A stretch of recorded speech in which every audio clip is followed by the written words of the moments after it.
சென்னை அருகே திருநாய் கடித்த நிலையில் 10 நாட்களுக்கு பிறகு மேற்கு வங்க தொழிலாளி உயிரிழந்த சம்பவம் சோகத்தை ஏற்படுத்தியுள்ளது.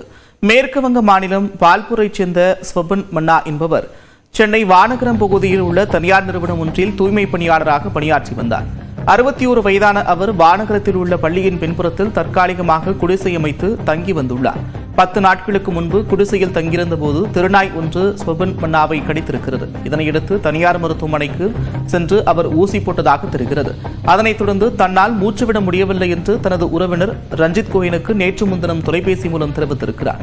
உடனடியாக அவர் குடிசைக்கு சென்றபோது ஸ்வபன் சுயநிலையின்றி கிடந்திருக்கிறார். தகவலறிந்து சென்ற காவலர்கள் அவரை மீட்டு கீழ்ப்பாக்கம் அரசு மருத்துவமனையில் அனுமதித்திருக்கின்றனர். அப்போது ஸ்வபன் ஏற்கனவே இறந்துவிட்டதாக மருத்துவர்கள் தெரிவித்துள்ளனர். இதனையடுத்து மேற்கு வங்கத்தில் உள்ள அவரது குடும்பத்தாருக்கு தகவல் தெரிவிக்கப்பட்டது. இதுகுறித்து காவல்துறையினர் வழக்கு பதிவு செய்து விசாரித்து வருகின்றனர். இதனிடையே முதியவரை கடித்த நாய் 2 நாட்களுக்கு முன்பு இறந்தது தெரியவந்திருக்கிறது.